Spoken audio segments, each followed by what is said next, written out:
Welcome to the Dean's Grand Rounds on the future of public health. This event is co-hosted by the Columbia University Epidemiology Grand Rounds, which I commonly and everyone else calls the Cougars. Grand Rounds was initiated in 2008 at the Columbia Mailman School of Public Health to create an intellectual space which to explore national and global health challenges and the innovative approaches needed to transform the public's health in the 21st century. This year, the speaker series will engage our community conversation about public health as a public good. The country's COVID-19 response made it very clear that the critical importance is needed in focusing on our public's health. The role of public health within our society is a cornerstone.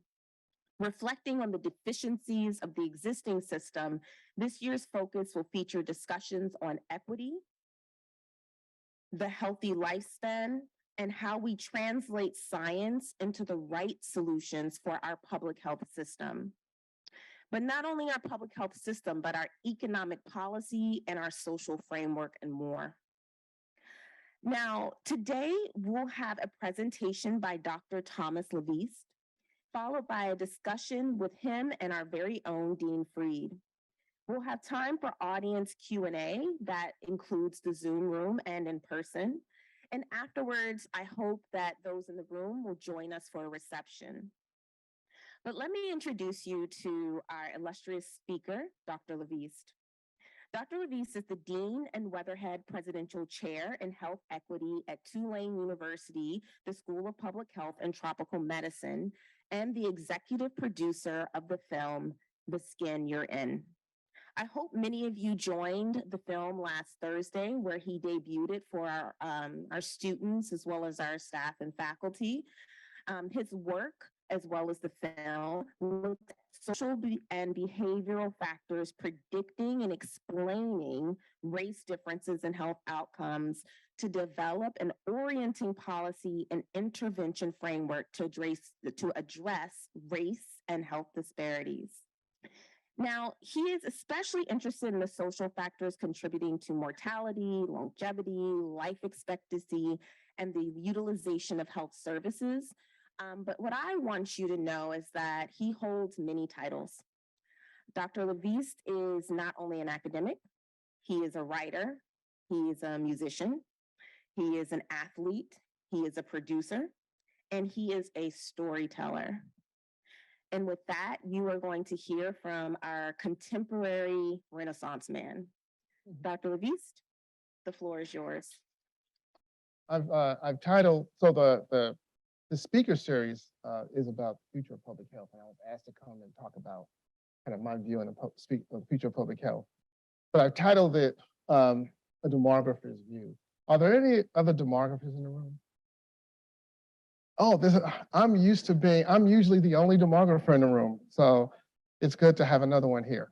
So you'll understand some of what I'll talk about. So the rest of you are all in public health. And as such, I'm sure that you're all familiar with the epidemiologic transition model, right? Basically, that societies evolve through 4 stages and basically evolve from infectious disease to degenerative or chronic conditions, right? And this is true, although there are some caveats now that we're coming to learn that there may actually be a 5th stage, which if you wait around to the end, I'll talk about what I think that 5th stage of the epidemiologic model is.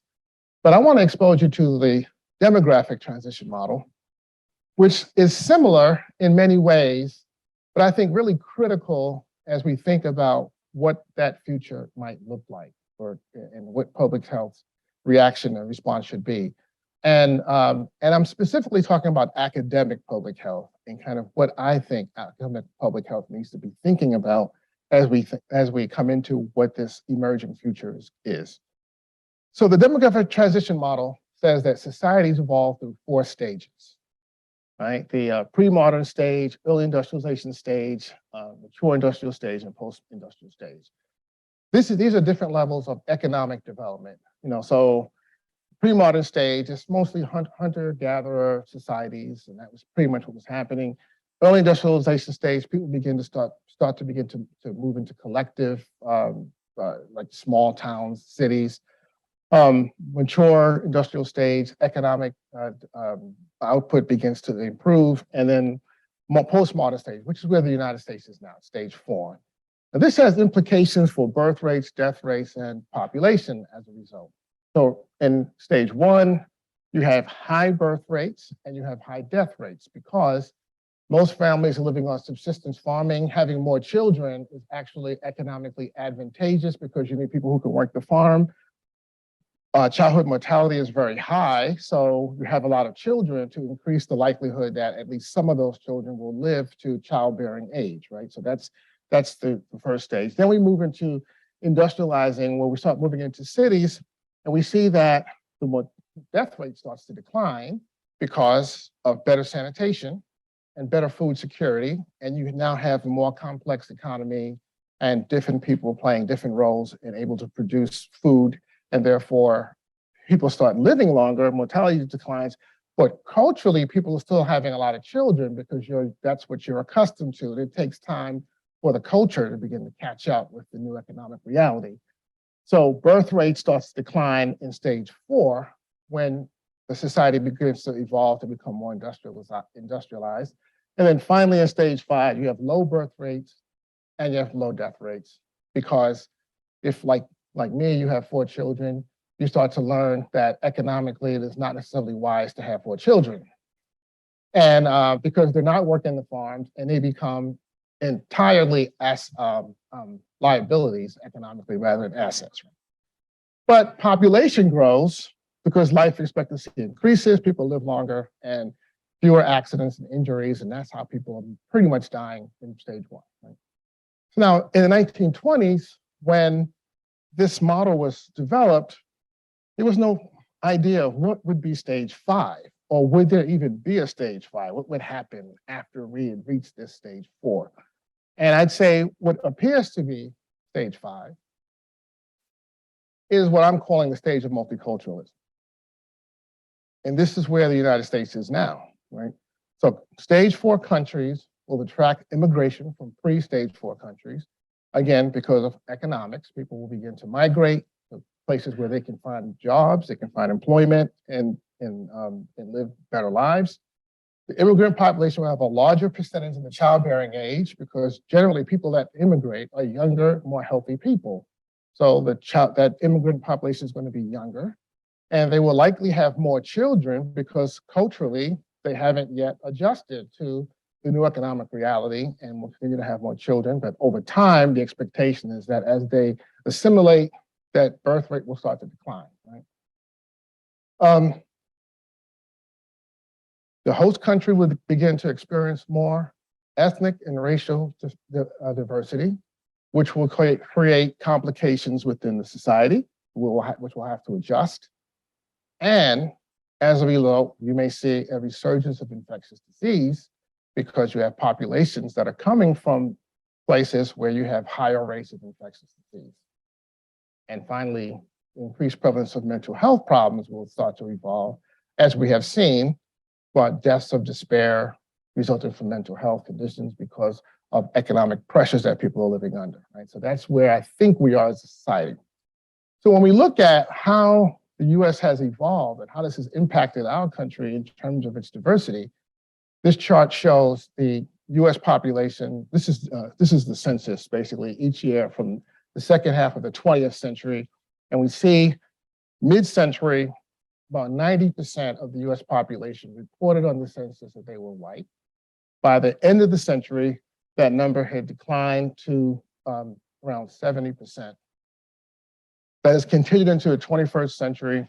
And the Census Bureau now projects that at some point in about the middle of this century, the United States will be a majority of what we currently refer to as racial and ethnic minorities. So we're going to have to fix that terminology issue as well.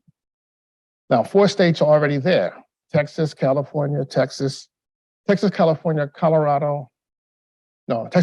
California, and Hawaii, already majority.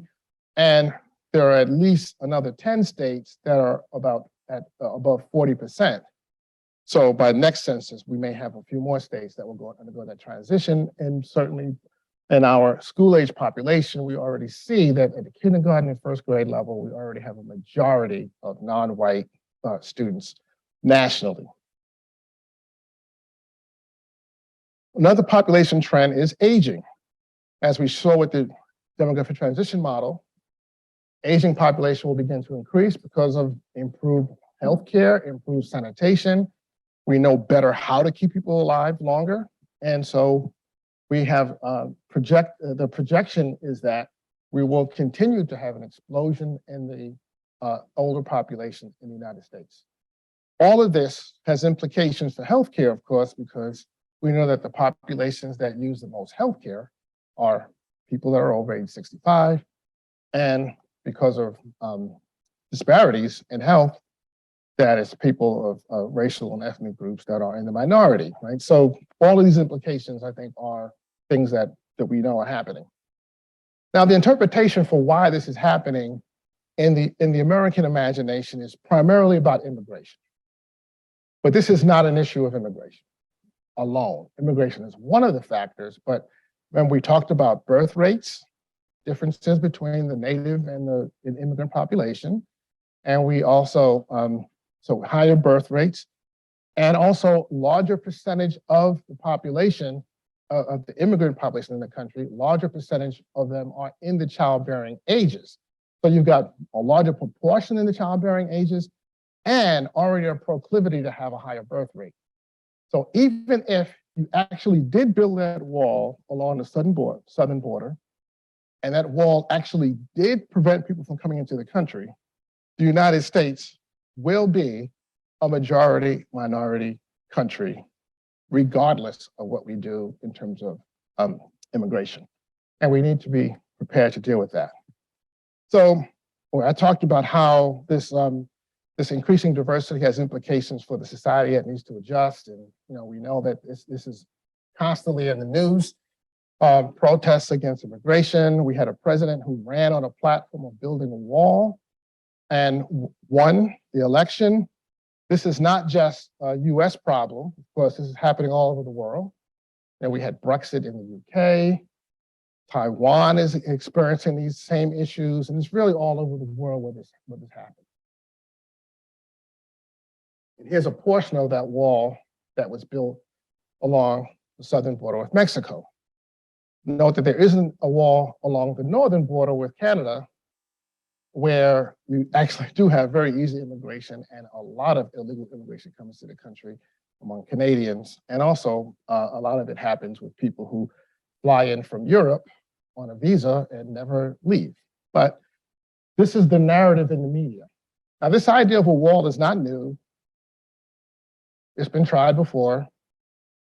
And if we had consulted with our friends in China, we might have learned that it was not successful then, because even low tech technologies can overcome the wall.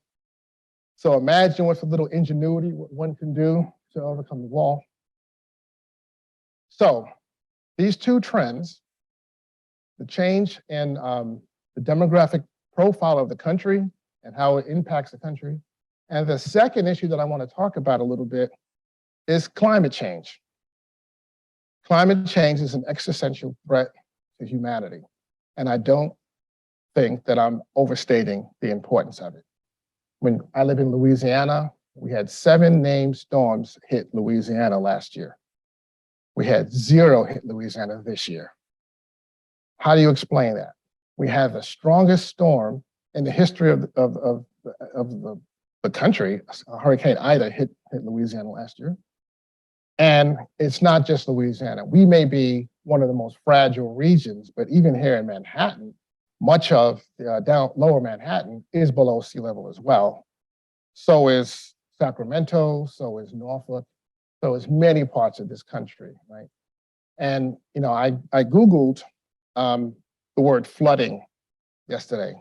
It may seem like an odd thing to do, but when you live in Louisiana, you live in New Orleans, flooding is top of mind more often than it is in other places. And what I found was stories published in just the last 60 days about weather disasters that led to flooding in Nigeria, in Pakistan, in Germany, in Australia, in Louisiana, in Mississippi, in Kentucky, and of course in Florida as well. Just the last 60 days alone. Now, what are we as a field doing to prepare the next generation of public health workers to respond to this threat, existential threat? So the future of public health, from my perspective, comes down to the need for us to address health equity, the need for us to address climate change. And these two may seem like distinct topics that we usually address as separate issues, but they're not at all separate issues. Because when you look at what happens with these severe weather events and who is disproportionately impacted, it is always low-income people and people that are racial and ethnic groups that are less politically powerful. When I moved to Louisiana, I was looking for a house, and knowing what happened with Hurricane Katrina and knowing that I was moving to a city that is as much as 30 feet below sea level in some places and is surrounded by water. So just think about that. You're going to build a city that's surrounded by water but below sea level. Right? What could go wrong? Right? But there are parts of the city that are not below sea level. I downloaded an altitude app so that I could know the altitude of the houses I was looking at. And literally, I was worried about, I wanted to make sure I bought a house that was not 30 feet below sea level. And what I found as I started doing this is that there was a correlation. I should have collected the actual data, but I was kind of mentally collecting it. There was a correlation between altitude and the cost of the housing. Therefore, a correlation between who lives in the most vulnerable places within the city and who does not, and who has the ability to download an app and say, this is going to be one of our primary determinants of where I live, who has that privilege. The future of public health, I think, especially public health, academic public health, needs to be a focus on these two emerging, not emerging, I was going to say emerging threats that have emerged. How do we respond to climate change? What is the impact on human health? As the climate begins to change, we have pathogens that cannot exist, cannot survive outside of tropical zones. I happen to live in a tropical zone. But as climate change occurs, when will we get that first case of dengue here in New York or yellow fever? When those pathogens are able to survive. We've had cases of dengue fever in Italy this year. Now we know that it was believed that patient zero was someone who traveled there, but the transmission was able to continue to occur, which suggests that we're moving in the wrong direction. And I think as a field, public health needs to be addressing this issue, and we need to begin to train people to deal with this. The other issue is that we also need to train people, cross-train people across disciplines. I think one of the experiences that I had during the pandemic, which by the way, we're still in a pandemic. I see many of you are masked, so obviously some of you understand that this has not ended, although President Biden has declared, I think inaccurately, that it's over. One of the experiences I had was I was the co-chair of the governor's task force in Louisiana on COVID, which was a fascinating experience. I know we'll be talking a little bit more about that. But there's one thing I wanted to say about that before we have our conversation on it, was that when you look at how we manage a pandemic, all of us here are trained in public health. So we all learned about pandemics, but we also are all taught, well, you probably won't ever have to face one because they come around only every 100 years or so. Little did I know that I'd actually be in a leadership role when it happened. I'd have to try to figure this out.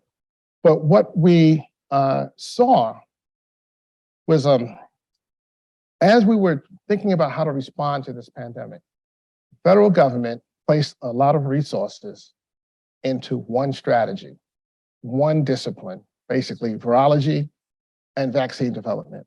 And the idea being that if we can develop a vaccine, we've got the solution. Now, I was not the only person, but there were a number of us that was constantly in the media saying, no, a vaccine will not resolve this problem. We need a vaccine. A vaccine is necessary, but it is nowhere near sufficient to address this problem. What's going to address the problem is the vaccination. And we're not going to get the vaccination if we only have virologists at the table. We need to have anthropologists and sociologists and political scientists understanding the communications complications that we have to deal with. And we have to figure out, how do we get vaccines into people's arms? But by taking this narrow approach, we see what the outcome was. And we didn't attend to health communication. And this is a problem in our field in general.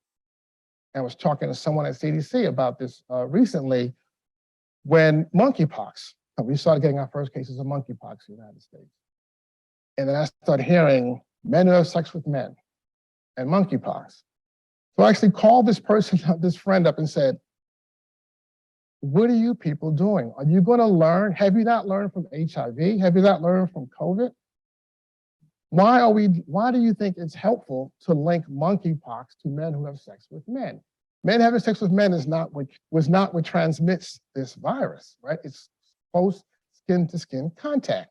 But by doing this, and the answer was, oh, well, but we know that that's the population that's the highest risk, and we know that it's circulating in that community. I said, yeah, that may be true.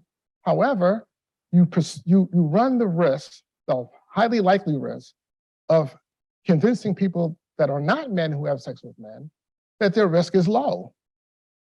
Inaccurately, because, well, I don't have sex with men, so I'm not at risk, which is exactly what happened with HIV. And we stigmatize the population of men who have sex with men as that somehow their behavior is the reason for them having this disease, when we know that it is not.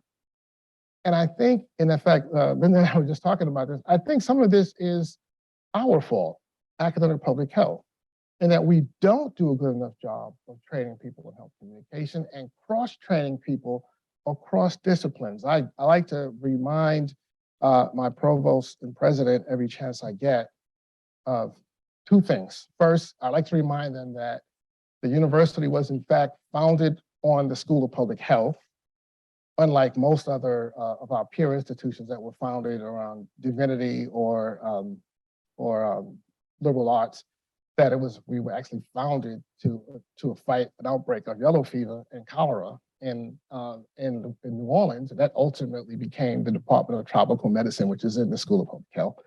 So I have to keep reminding him of that. And the other thing I like to remind him about is that public health is really a university into itself. Virtually every discipline on the campus, we have someone on our faculty from that discipline. We've got engineers, we've got economists, we've got biologists, we've got physicians, we've got sociologists, you name it all. And these are all people who come together from bringing their discipline-based knowledge to address the health of the population, health of the public. So we have all the right people in the building, but we're not training our students across these disciplines so that they have sufficient understanding of how different disciplines operate. So as interdisciplinary as we are as a field, I think that our training is not sufficiently interdisciplinary. Everybody with a degree in public health should have at least a basic understanding of the principles of health communication. We all do. You know, then we maybe we wouldn't get things like, we're going to have this operation to create a new vaccine. We're going to call it Operation Warp Speed. Could you thought of a worse thing to call it? So you're going to focus on the speed at which you're creating the vaccine, which makes people fear that you're cutting corners, rather than focusing on the care that's being taken to create this vaccine to be most effective. And maybe it should have been called Operation Really Careful, but as fast as we can. Now, that may not have fit into a bumper sticker, but I'm not trained in health communications either, obviously. But that is the narrative that we should have been putting out. What was the other one? Social distance. Whose bright idea was that? We're telling people to go home and isolate and be socially distant. What we need is the opposite. We need people to have, we need more social connection, not more social distance. What we want is physical distance. So why don't we call it what we actually want, which is people to be physically distant, but socially connected. I could go on and on with examples of communications errors that I think we made during COVID. But we continue to make these mistakes, and it looks like we're doing it again with monkeypox. So the future of public health, I believe, is further integration, cross-fertilization across disciplines, and training the future healthcare workers to have better background across the variety of disciplines. And I think health communications is critical for every single person in the field. Needs to be able to communicate what the science is and help us to become more effective. And I don't think we know how to do that well enough, but we need to learn how to do that better. I think that we need to be focusing on climate change because that is the existential threat to humanity, and it has impacts on population's health. But again, as a field, we're not sufficiently set up for that. CEF, the accrediting body for public health schools, in its last set of standards, de-emphasized environmental health. Some public health schools have eliminated their programs in environmental health. And I learned today that we're not the only public health school where applications in environmental health has been plummeting, which shocks me because we need more people in environmental health. And that's where I think climate change really belongs. We need to be doubling down on that, and we need to be training people, and we need to be preparing people to be able to deal with that. And that's something that we don't yet know how to do. And I think health equity is the other issue. As this society becomes increasingly diverse, and the issues that we have to deal with, and the complications within the culture, the complications around the politics that evolve, we have to learn how to be effective in this highly complex environment. And I think the future of training in public health needs to emphasize these two fields in particular. So I'm going to stop there and take your questions. And I know that Linda and I are going to have a conversation. So opportunity to talk more about these things. Well, good afternoon, everybody. Great to see everyone here. Tom, thank you for that. I want to say, this won't be the first time to say it, but welcome home. And in fact, I think you're in a school that deeply agrees with you on the points that you made around the future of public health. So I think what I'd like to do is talk for about 10 minutes and then open the floor up for questions and comments from everybody here. So start thinking about what you want to ask or say. But I'd like to start first with maybe the issue that you just raised in your role on the governor's task force and integrate that with the issues about communications. So much of the ways that we have stumbled in this country are really centered in communications, centered in our inability to communicate to people what they need to hear. Do you want to amplify on any, you have a gazillion tales to tell here, but anything that you can share with us about what you learned about what we need to fix the next time around? Yeah. That I've learned that we really need to learn how to communicate. And I do think that as a field, you know, I say we're not teaching it, but I'm not sure we know how to teach it because I'm not sure that we know how to communicate effectively. And I think it's increasingly important. So I'd say start by saying there, we need better and more research on health communications and what is effective. And we simply don't know enough. And when we got the first vials of the vaccine in Louisiana, we went to nursing homes first to inoculate the patients and the nursing home workers, you know, figuring this is the highest risk population, this is where all the deaths occurred.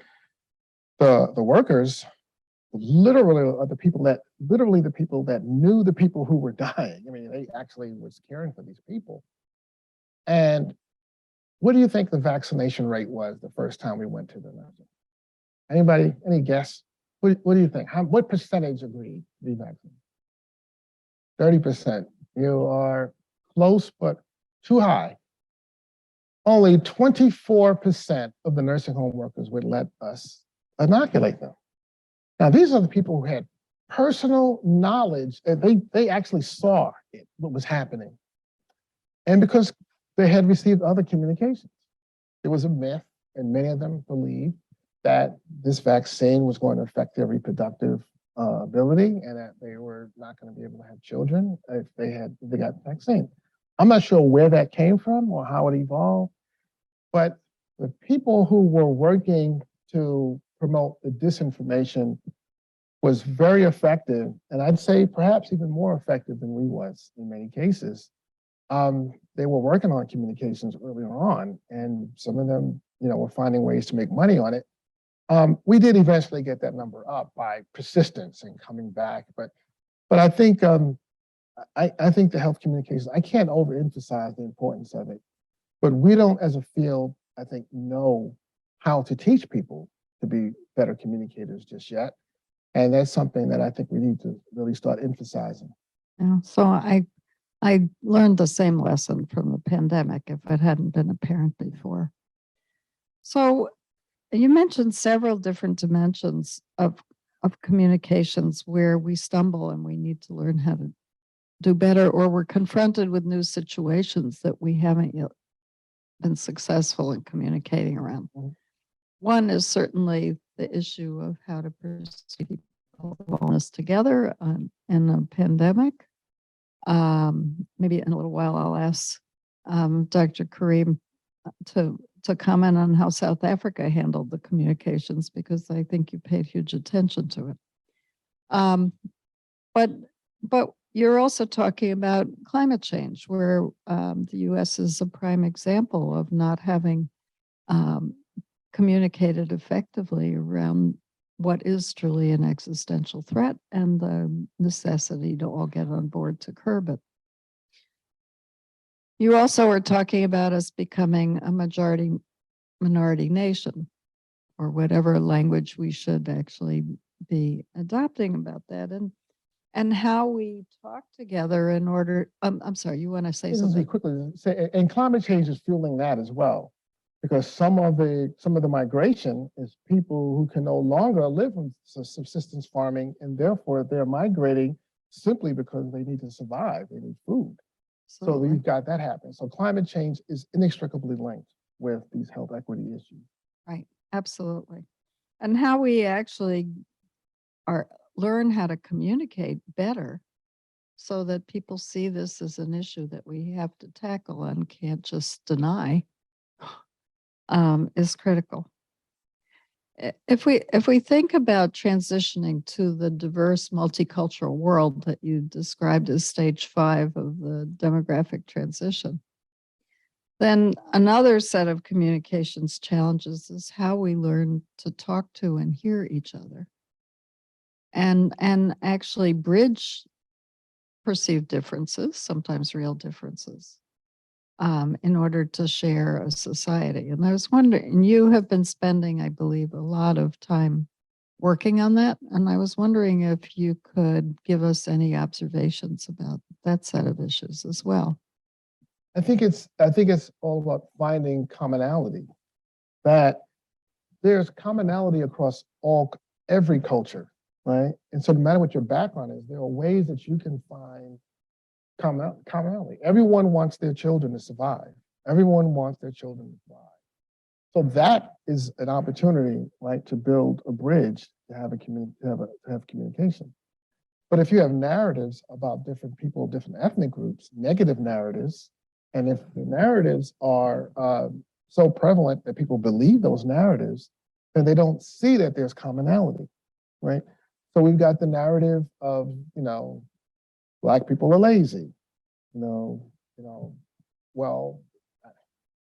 I have no clue what the evidence for that is. I see a hell of a lot of evidence to the contrary. Some of the hardest working people are African Americans. I look at in a hotel and looking at the women that were cleaning up the rooms. I don't know many people who work harder than they do, right? So, but if you believe that this person, because of their skin color, has these characteristics, right, that make them so different than you that you can't even have a conversation with them on the same basis, you're believing these negative narratives. So we have a lot of these tropes and narratives that permeate American culture.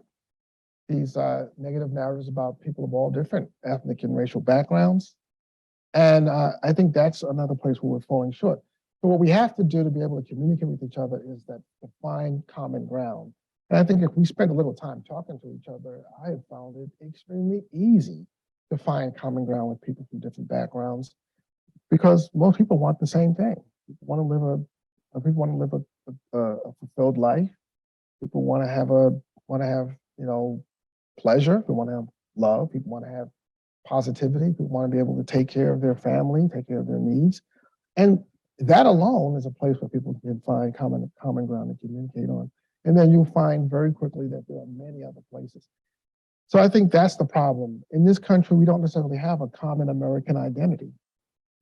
And that continues to help to fuel the division.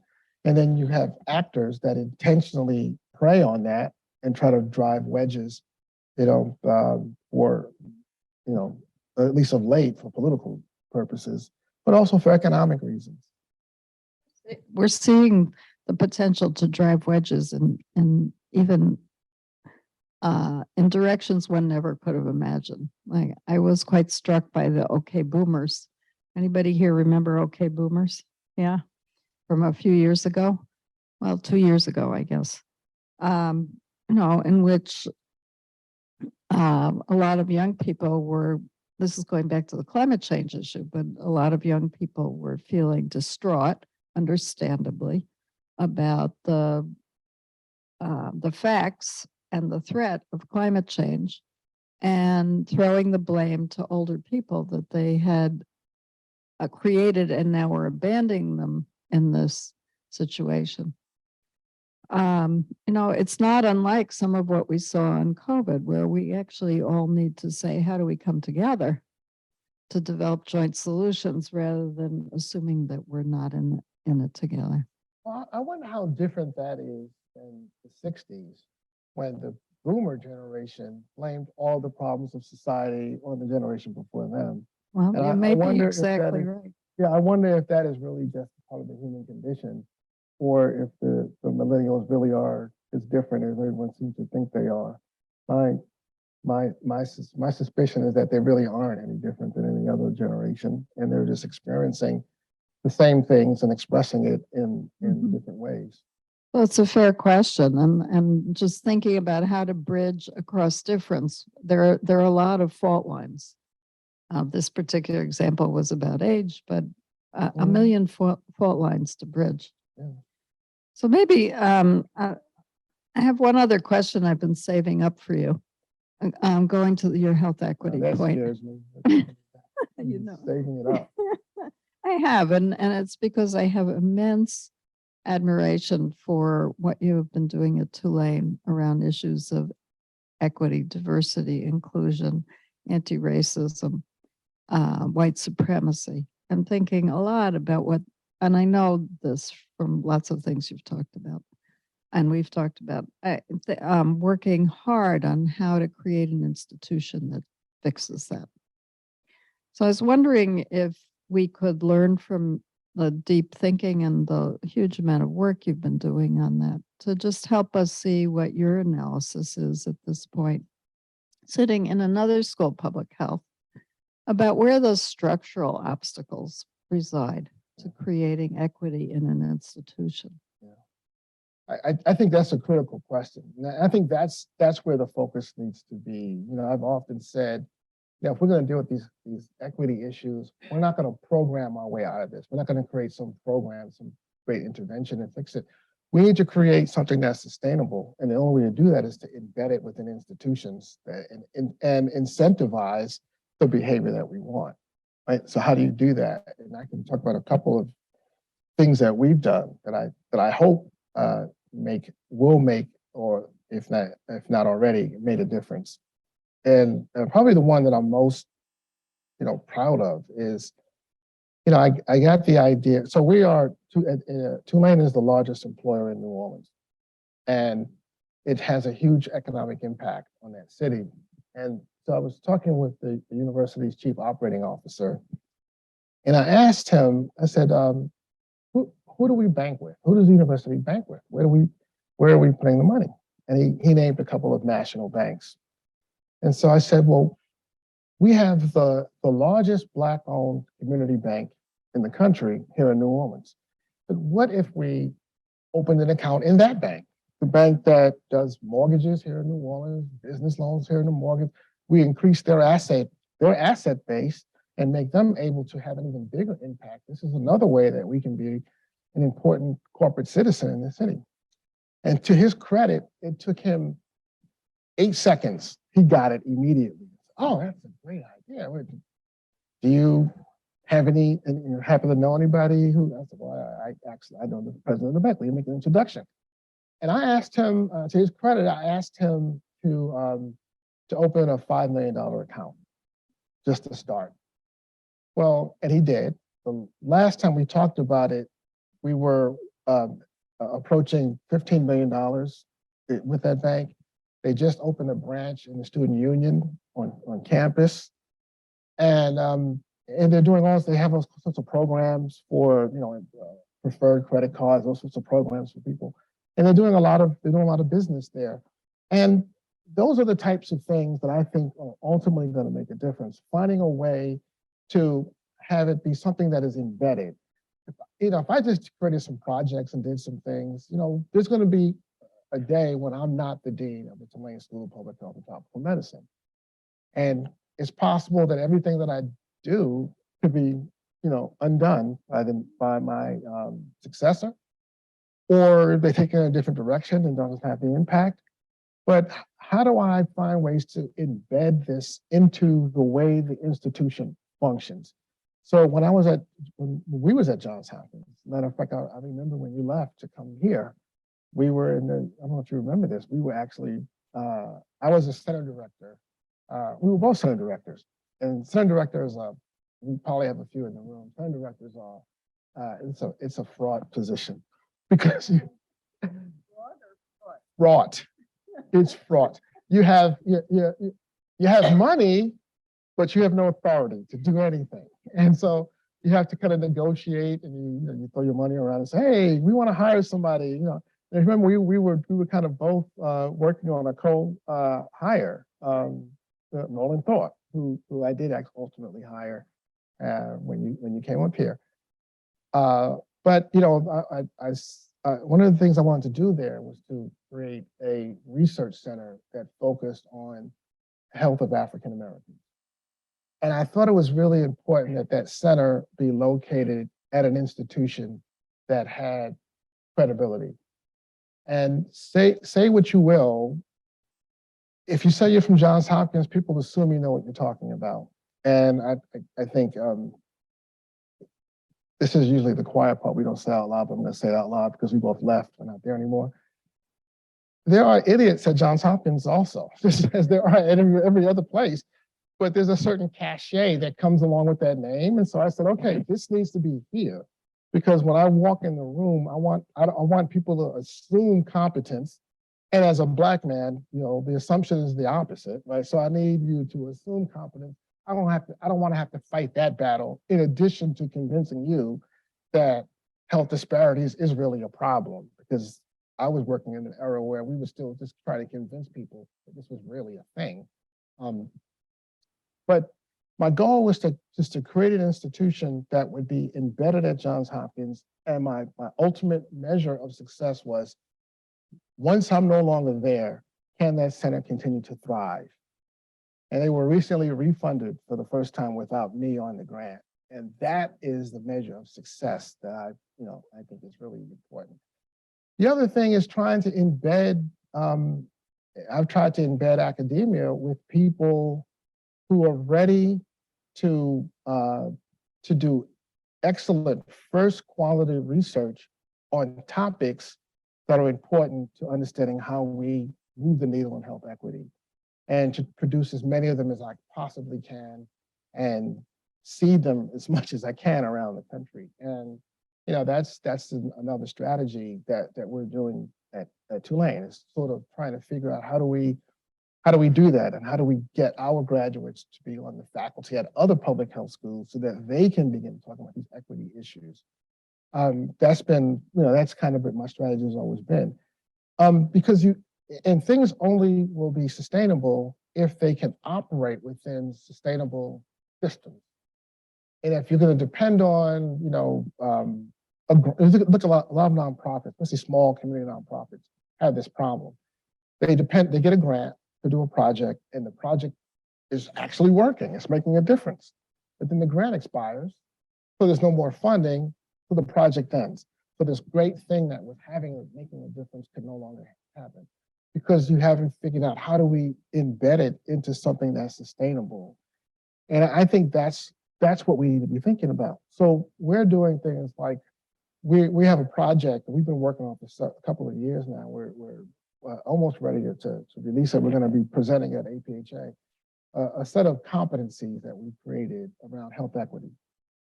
And once we've finalized this, we're going to embed those competencies into our curriculum, so that anyone who gets a degree from our school will have to satisfy certain health equity competencies.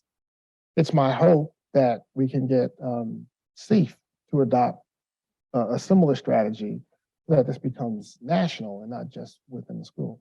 So these are the types of strategies that we're using. I'm thinking in terms of not just things that, kind of make an initial splash, but things that can be sustainable, things that would be, there'll be a point where I won't be the dean down there, and I want these things to be able to continue. So. Well, that's perfect. Thank you. So I'd like to open the floor up to anybody else. Questions, comments?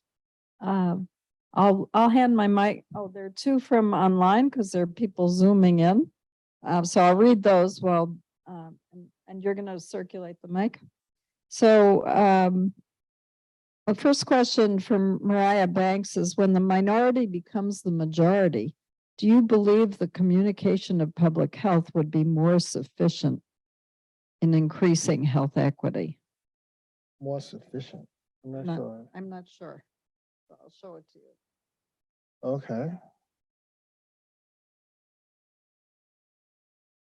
Interpret it as you wish. Yeah, I'm not sure. I'm not sure I'm really interpreting the question. I think that, I think communication is complex under any circumstance. I think it becomes more complex the more diverse the people are, because people filter communications through their cultural lens. And I think more diversity makes the communication even more complicated. So I think we're already behind the 8 ball, but we need to catch up, and then we need to be able to keep up with the changing culture. So I'm not sure I'm answering that question, because I'm not sure I understood it, but that's what I would say. I don't think it's going to be easier. I think it's going to be even harder, because you'll have even more. I mean, just on a simplistic level, we have more languages in this country now being spoken in the United States than we did just 25 years ago. So if you're going to communicate to the country, you need to find different modes of communication, and you need to use different languages. We also have social media, which is amorphous, and it's a form of communication that is powerful. And I don't think public health has figured out how to really effectively use communications. I think that the people that were against there were a lot of hucksters who really used social media very effectively to try to slow progress in addressing the pandemic, for example. We need to learn from them what their strategies are, and how we can deploy those strategies for positive ends. So there's I just lost it. There's a second question, which is related to this, and then I see Dr. Karim has his hand up, so we'll turn to him next. The second related question is, you mentioned that we do not have a common American identity. Yeah. How do you think we can begin to have that conversation as a country? Boy, if I had What that are, answer. what are the critical questions you think we need to ask ourselves to start the conversation? I think we need to ask ourselves, what does it mean to be an American? And I bet you if we ask that question, even in this room, we get, what do you got, like 50 people here, 60 people? We may get 60 different answers, right? And so everyone has a different relationship to this country and to this culture. And I'm not sure that it's possible even to have a common identity, you know, in a comprehensive way. But there needs to be common threads that run through the various subcultures in the country that make it meaningful to be a part of a particular society. And we need to better identify what are those common threads. And maybe if we can do that, that's where we can begin to build communications that can reach more people. Yeah, thank you. Dr. Karim. Thank you very much for a lovely presentation, Louise. I couldn't help but, really capture and grasp the concept that you were talking about in terms of health communications. Because we've been grappling with this problem, not just in South Africa, but through most of the African countries, on the grounds that when we initially started vaccinating against COVID, we had so few doses available that we created these strata. Initially, it was only doctors, then more healthcare workers, then the elderly, and so on. And the messaging that was going out was, you are at risk. You need to take this for your benefit. And so eventually, when we did get enough doses, and we started vaccinating the younger populations, that didn't resonate with them. They didn't see themselves at risk in the same way that elderly people and healthcare workers saw themselves at risk. So now we have to change the messaging. We need you to be vaccinated, not just for yourself, but for your community as well. And this kind of double speak, as it became, that we give one message in one time, we give another message at another time, created confusion. And it has been worsened by the fact that when we were vaccinating the elderly, we had the Delta variant, which was one that was associated with severe disease. And by the time we got to the young people, we've got the Omicron variant, which is a milder form of the disease. So we've been really struggling to get high vaccination rates among young people because of this challenge and communication issue. I wonder, taking that lesson, what has been your experience about messaging in a much more consistent way around the need for vaccinations, both for individual benefit and for collective benefit? I think you're completely right. I mean, absolutely right. There was so many mixed messages. Well, first of all, just telling people get the vaccine will solve the problem. And then we started getting cases among people who were vaccinated. And then we started calling them breakthrough cases. Instead of saying, that's not how vaccines work, right? The goal of the vaccine is to reduce hospitalizations and death. And we should have been saying that from the beginning, right?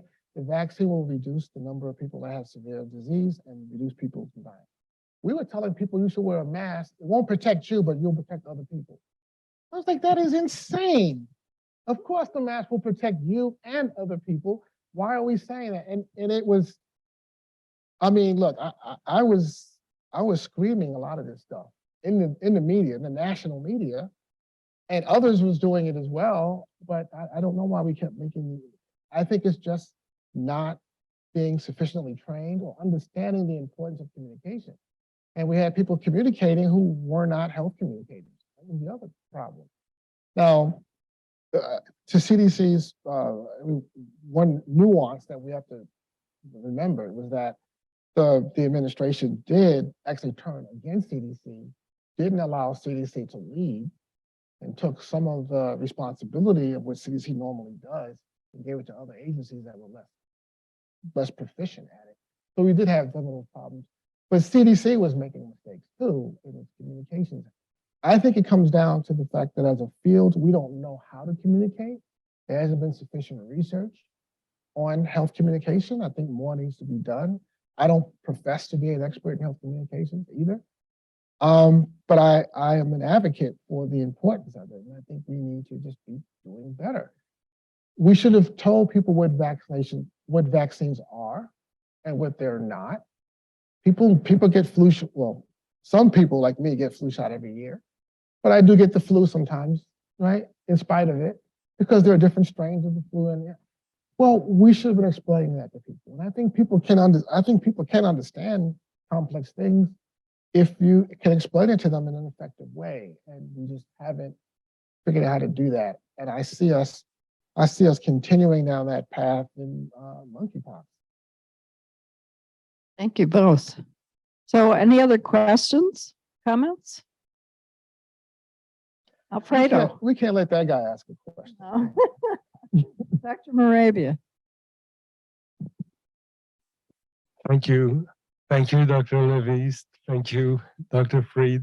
I mean, I'm just building up on this discussion of communication. I agree with everything that's been said, but I just want also to show that there is a deeper problem, because most people interaction with the healthcare system is with medicine. Yeah. And so they understand there are individual problems solved individually. You have medical freedom to accept or refuse.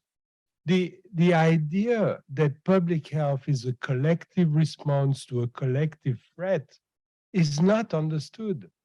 And if you ask people what's public health, they will tell you it's medicine for the poor, it's for people who don't have private health. You know, it's very deep, and this is linked to the fact that our system is really globally medicine and a very small part public health.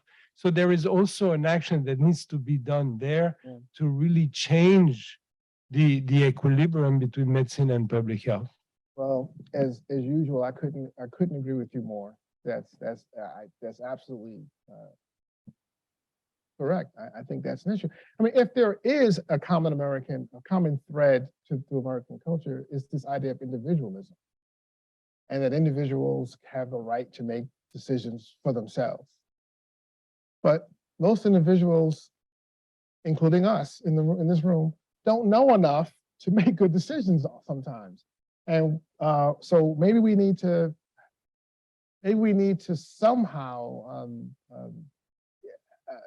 get people to understand the need to educate yourself before expressing that individual rights to agree to be inoculated or agree to wear a mask or whatever thing we're asking. So I think you're right. It is a broader problem. We are having more and more MDs doing the MPH. You know, I couldn't be more encouraging of that. And I'm delighted by the number of medical students that are coming over and taking our curriculum. I think we need to I still don't think that we do a sufficient job of training in health communications, but at least they're better aware that these are issues and that they need to be thoughtful about it.